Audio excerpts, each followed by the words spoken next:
my gosh. What do you think, girls? Oh, they like it. Oh my goodness. Hey guys, how are you? Welcome back to the channel. You can see I'm outside here. The boys are letting the garden flock out. Today I wanted to talk about ways that you can supplement your chickens, especially during the winter time. The winter time can bring on cold temperatures. Puts a little bit more stress on their bodies to be able to endure the cold, especially if you're in some of the northern climates. We're here in North Carolina, the Piedmont area, but it does get cold here nonetheless. Right now it's probably in the 30s. It does get down to, I believe the coldest that we've seen it is around 16 degrees. So it does get cold, not too cold. Again, we're not in those northern climates, but I wanted to talk about some ways that you can supplement your flock to help shield them and kind of build up their systems to endure it, and also some ways that you can kind of make some modifications to the coop to help them just as far as preventing some of those colder temperatures into that coop.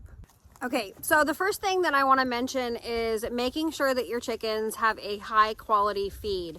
So when I'm looking for, and this is just personal to me, when I'm looking for chicken feed, I am looking for a non-GMO that is also does not have soy in it. So those two things are important to me.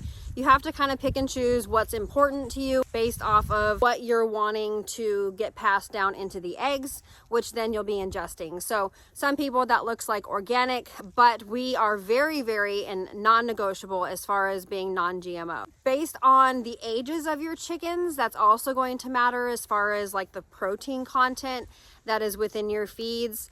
Chicks, when they're born, they should be on a 20% protein, and then as they age up, they're going to go to like a grower feed, and then they go on to a laying feed or like an all flock feed.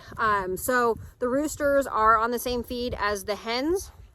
And then when we transition chicks into areas that have adults, we do make sure that they're on a feed that will supplement all of them to where they will all do well and they'll all thrive. So making sure that you have a high quality feed. We personally, not sponsored, but we do use Kalmbach. I have found that they have really great feed. They love the size. They're like a crumble. And they don't waste very much. That is one thing that we have found with our flocks, is that when we use kind of more of that powdery feed, they waste so much, and then it just brings in more mice and that kind of thing, which we already have some anyways. Our two Homestead hunters do a great job, but we do get some more waste when we use that more powdery feed. So Kalmbach, the one that we have, and I can kind of put a picture over here of the one that we personally use for our flocks, and we do kind of have to adjust within Kalmbach the specific kinds depending on whether we have teenagers or like some preteen ages going into that flock. So keep that in mind. So the second thing that I want to talk about is supplementing your flock with some grains. Now, when it comes to grains, that is again why it's important to choose non-GMO grains.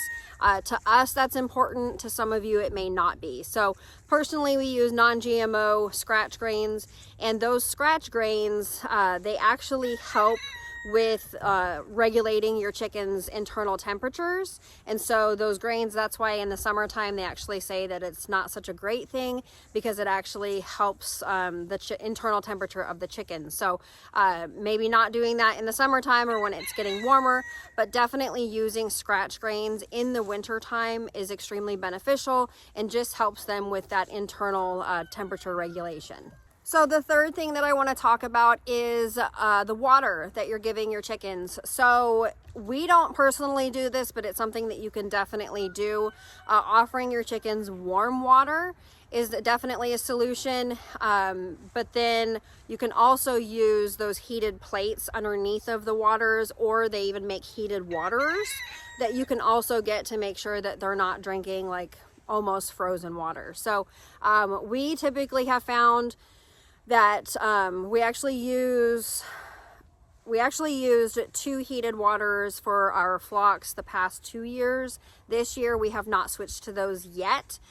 So far they have been perfectly okay with just drinking the water that we put out for them. We do like to go around, and we have found it best to flip their water containers over. They have like these little dishes out there. They're probably like a foot wide or foot in diameter. So we like to flip those over so they don't freeze overnight, and then in the mornings when the boys go out, they flip them back and then they fill them up with water. So we're not using heated water, but it's definitely something that you can do, especially again if you live in those more northern climates. Okay, so the fourth thing that you can do is you can supplement them with vitamin D, and you can supplement them with calcium. So giving them those extra minerals is going to help them with their systems. It's going to help with their immune system to be able to handle some of those colder temperatures. One of the things that we do here personally is we like to blend up their eggshells as we use them. So once we crack them open, we'll put them in a little storage container in the other room, like our laundry room, and then once that bin gets full, we'll dump them onto cookie sheets with parchment paper, and we bake them in the oven at 250 degrees for about 5 minutes. So after that, we put them in the blender, crush them all up, and then they come out like this. And what we'll do is we'll pour these into their scratch buckets that are with each flock. And then that way it's perfect sizing for them to just go around and pick this up. This also helps with their eggshells and making sure that their eggshells are not that soggy. If you have chickens, you'll know what I'm talking about. Since we've been doing this, we have not had any issues with that either. So this is definitely helpful for that, as well as boosting their system and making sure they have all the minerals that they need to be able to support their bodies during these cold temperatures. So something else that you can use to help supplement your chickens and making sure that they're getting the proper nutrition through the winter time, or year round for that matter, is to make sure that they're getting high amounts of protein that's within their feed, but also you can supplement that with things like black soldier fly larvae and things like mealworms. So I've shared before on the channel about those composting buckets that we use. We use all sorts of ways, methods to be able to supplement our chickens, and composting buckets is one way that we get black soldier fly larvae as well as the mealworms to be able to supplement our chickens. So we actually were reached out to by a company called Grubterra, and these are phenomenal. I love the sourcing, I love the quality, and just the mission that the company has. So I wanted to share them with you. They did give me this bag for free to try them out with the flock. So at the end of the video, we're gonna go around and see what everybody thinks. And because it's winter time, this is a great time to introduce something like this. So it produces stronger eggshells, hence the calcium that we give our chickens, which I'll mention also here in a bit. It keeps feathers healthy, so it's going to help with molting, and that can actually hinder egg production. And especially in the winter time, you really want to do all that you can to ensure that you're getting the most out of your chickens, which means getting those eggs, right? So that's farm raised and 75% more calcium than mealworms. So if you can grab these Grubterra black soldier fly larvae, this is going to help your chickens in the wintertime as well. It says it's great for chickens, reptiles, fish, and even birds. Check them out, Grubterra. I'll leave the link down in the description, and you guys can go grab some of these.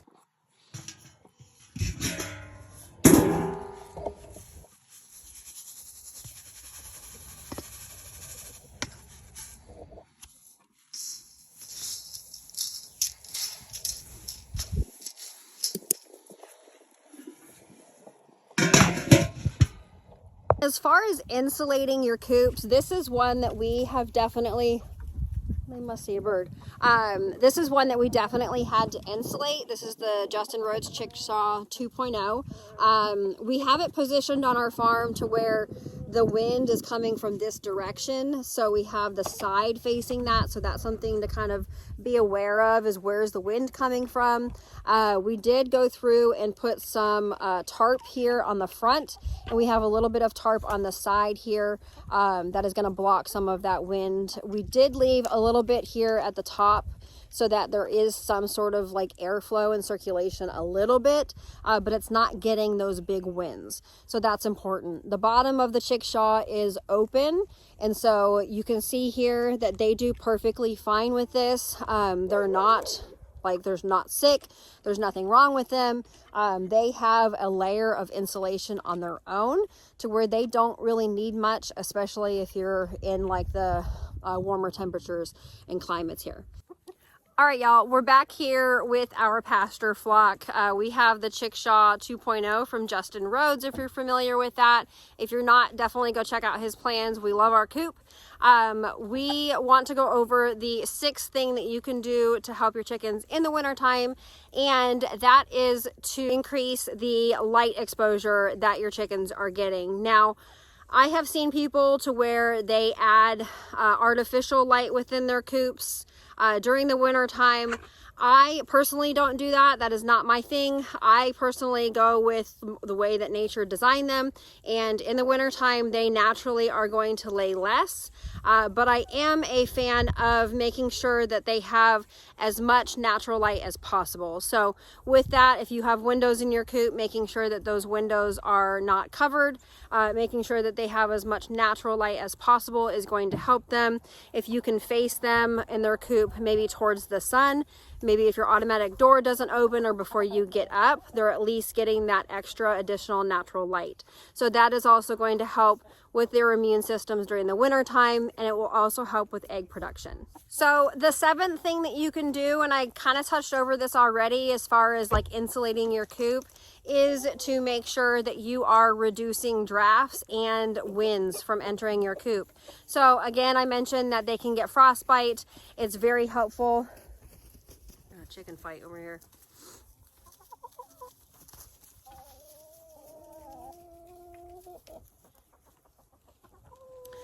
So it's helpful if you reduce those drafts. It's going to put less stress on their bodies, and it's going to be able to make sure that they're not getting their frostbite on their comb and just weakening their immune system. So that is going to be another helpful thing that you can do in the wintertime.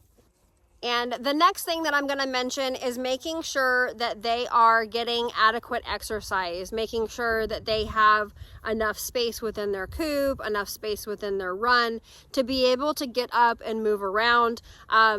During the wintertime, especially when it's snowing, I have noticed that a lot of chickens are not wanting to go outside very often, especially in the active snow. There's a lot of chickens that I've seen that are perfectly fine with it. Just making sure that they're getting that ample amount of outside time. A lot of times in the mornings, we'll go ahead and open up their fencing to let them out into this 2.5 acres to be able to free range, making sure that they're getting that time to be able to peck and scratch and getting new seeds, new bugs that they're getting that are not within their coop area. So that daily exercise is going to be really important. It's also going to give them a bit of a brain boost, and just making sure that your flock is happy and healthy. So the 9th thing that you can do is doing health checks, doing regular health checks, coming out, analyzing, observing your flock is going to be really important, because you know your chickens best. You're the one that can tell if Sunny over here is not really acting herself, because you know her behaviors, you know her personality. So really getting familiar with your flock and making sure that you're keeping an eye on them. Do they have any injuries? Are they limping? Is there, are they losing their feathers? Molting is normal, but losing their feathers and perhaps they have mites. Those types of things are going to just weaken their immune systems. So you really want to make sure that they're the healthiest that they can be, and doing regular health checks is going to be helpful also. So the last thing that I'm going to mention, this is the 10th thing that you can do to make sure that your flock is the healthiest in the wintertime to be able to winterize your chickens. Sorry, I have a rooster pecking my tripod here. Hi, Hank. So the last thing that you can do is the deep litter method. We tried the deep litter method. I personally am not a fan of it. I feel like maybe it's just during the summertime. I feel like it harbors, could potentially harbor mites, that kind of thing. I just personally, again, don't like it, but it is a thing that a lot of people do and they really love it. I think it's one of those love it or hate it things. But the deep litter method is essentially where you're putting down a layer of shavings and then they're pooping on them. You're going to go through and add more shavings on top of that, and it's going to create kind of like a compost. You have your greens and you have your browns. So the deep litter method, because of it's going through that composting cycle, it's going to generate more natural heat on its own. It's going to generate more heat naturally on its own to where you're not going to need or want to put an artificial light in there. And I would advise, honestly, just as my own little disclaimer on this, I would advise against doing those barn lights or those chicken lights, the heated lamps. A much better solution instead of using those is to use radiant heaters. I've seen even people using crock pots. I would advise against that as far as like heated waters. They make other items, you guys, that can be utilized for that. That's my own personal opinion. Let me know what you guys think down in the comments. If it works for you, let me know. But these are just things that are definitely helpful from what I've seen within my flock and what I've observed through other people's experience as well.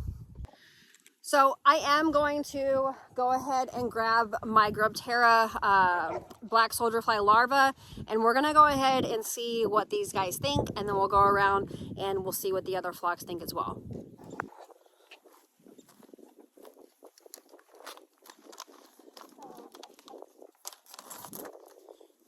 Oh, you guys know, don't you? Do you guys know what this is? They know I have snacks. Oh, what do you think, girls? What do you think, girls? Oh, they like it. Oh my goodness. Oh. You guys, they love it.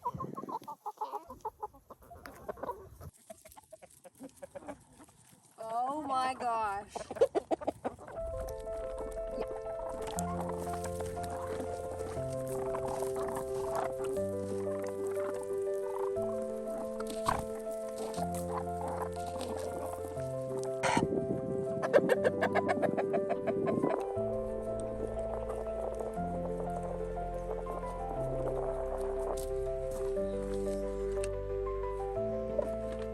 Alright guys, let's let these guys try it. This is our rooster flock here.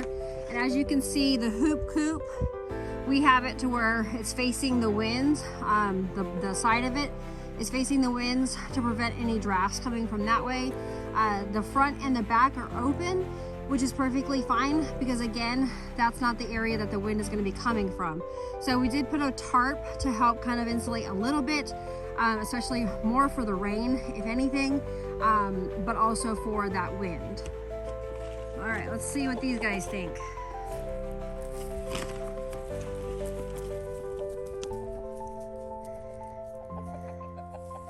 Now, they've never had black soldier fly larva. They're checking it out.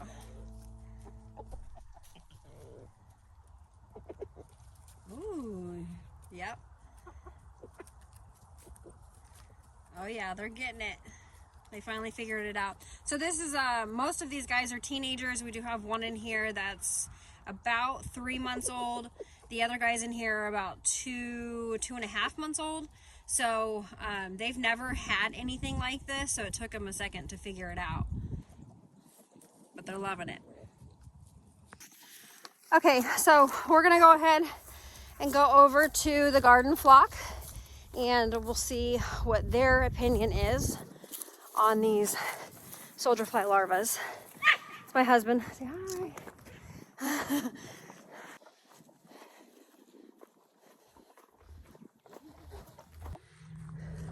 Okay, so we're gonna go ahead and see what these guys think. Oh, there they come! Chickies! Chickies! They know I have snacks of some sort. Lucas! Luke, come here! Calling him like a kitty. No, I don't think this is for you, Simba. What do you guys think?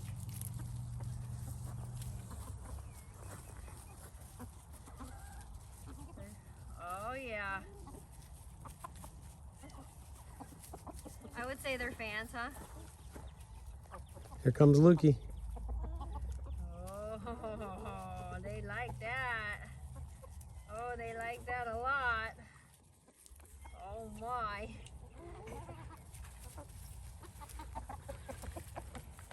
You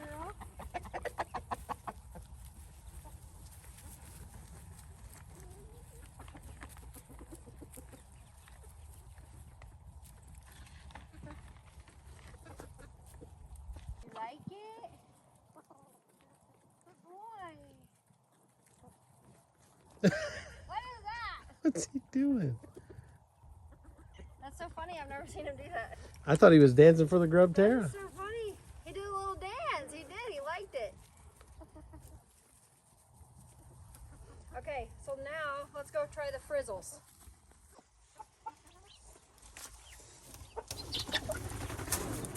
Okay, so we're here with the frizzles. As you can see, the coop is a pretty insulated coop, as I went over with making sure that you have proper insulation. We did build this door, this makeshift door for now, that will go over that opening if it gets into like the 16-degree type temperatures. But unless it's dipping down real low like that, we just leave it open and they're perfectly fine. So we're gonna go ahead and let them try these. I don't think they've ever had any soldier fly larvae, so we'll see what they think. All right, so we're gonna bring it to them because they don't know what this is. Hey, Brownie likes it. Oh, girl. Oh. Oh.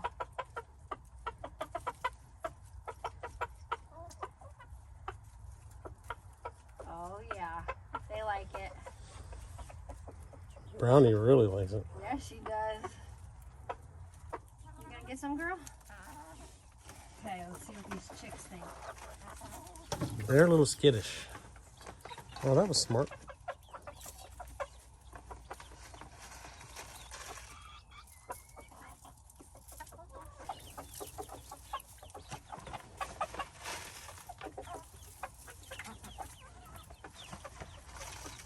All right, that's it. Got all of our flocks that are old enough. The teenagers, they're actually about 8 weeks old. They're not old enough yet, so we're gonna go ahead and hold off on them. I mean, they could eat them, but typically we don't supplement with them until they're about, I wanna say about 3 or 4 months. Then we can kind of start supplementing them.